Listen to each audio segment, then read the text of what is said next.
Avistamientos de payasos asesinos. En agosto de 2016 comenzaron a filtrarse informes no confirmados que afirmaban que niños en Carolina del Sur estaban siendo atraídos hacia el bosque por extraños y perturbadores hombres disfrazados de payasos.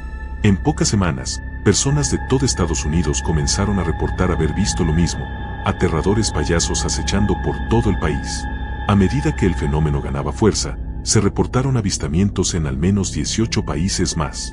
Los incidentes iban desde bromas inofensivas hasta amenazas más serias, y en algunos casos, incluso actos violentos.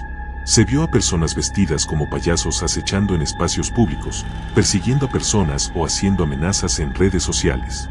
De repente, las escuelas estaban cerradas, la policía arrestaba a más payasos que nunca, y los niños y jóvenes estaban aterrados. Pero, mientras las redes sociales y la cobertura mediática amplificaban el pánico, muchos de los avistamientos resultaron ser engaños o malentendidos, con más arrestos por denuncias falsas que por crímenes reales relacionados con payasos.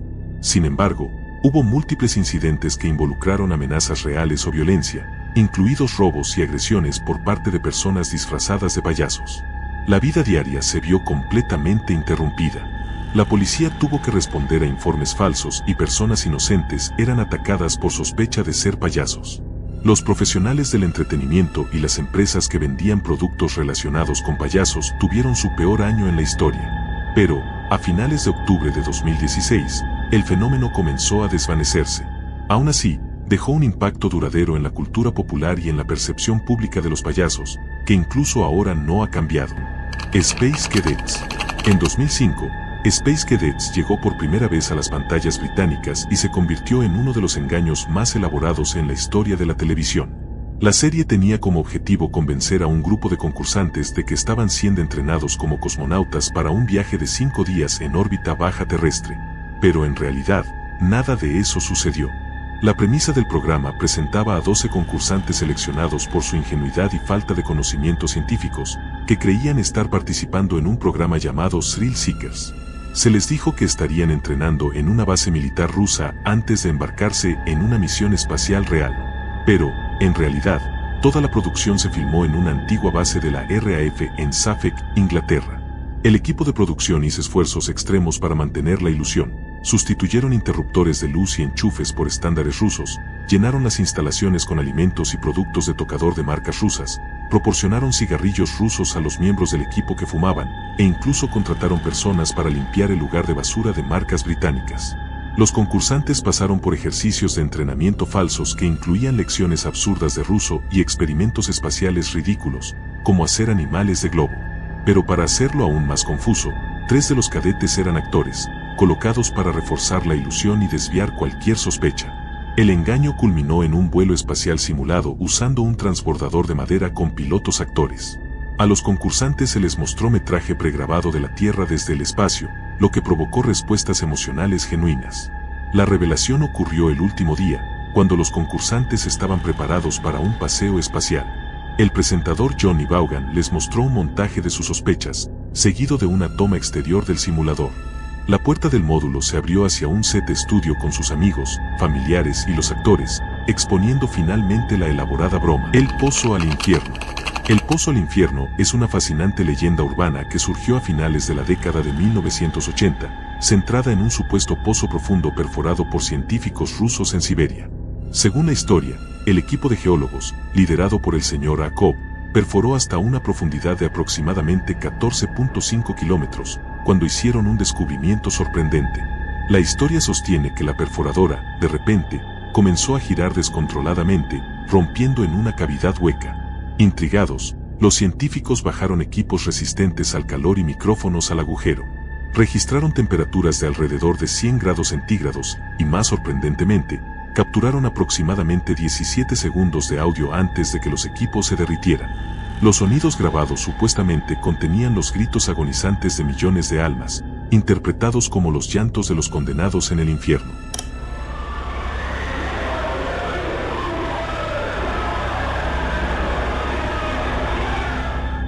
Este espeluznante descubrimiento supuestamente hizo que muchos de los científicos huyeran del lugar aterrados.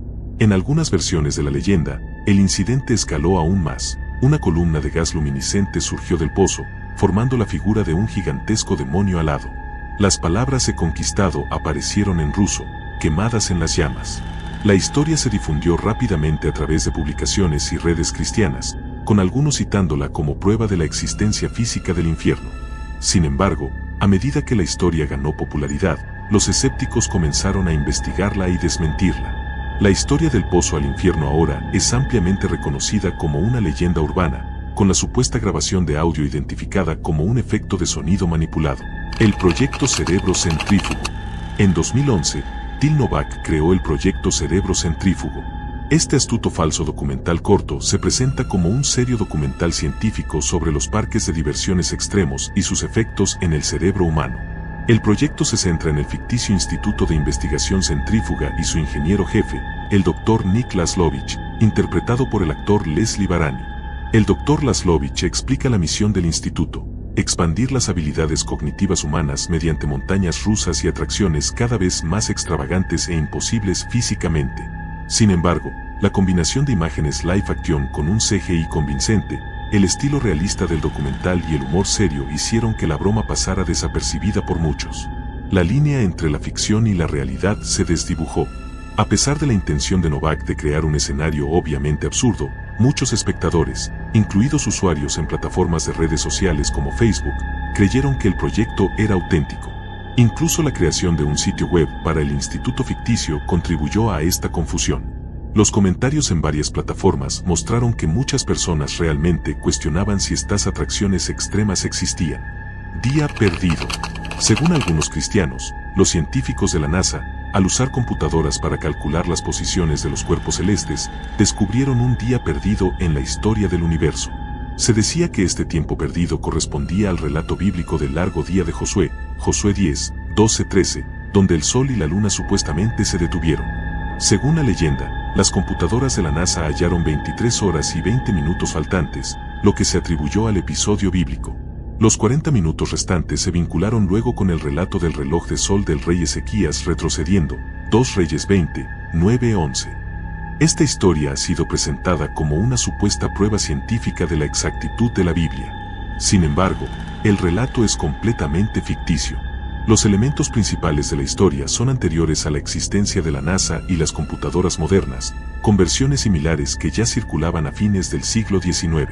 En 1936, el libro de Harry Rimmel, La armonía de la ciencia y las escrituras, incluyó una historia comparable, que más adelante fue embellecida con referencias modernas. Pero la afirmación es científicamente imposible por varias razones. En primer lugar, detectar un día perdido requeriría un punto de referencia fijo anterior a Josué, lo cual no existe. Además, no hay registros astronómicos antiguos con la precisión necesaria para identificar una discrepancia de 24 horas. Por último, el primer eclipse solar registrado ocurrió en el año 1217 después de Cristo, mucho después del supuesto evento. Por lo tanto, ninguna de las afirmaciones puede ser respaldada por evidencia científica creíble. Es, sin duda, un engaño.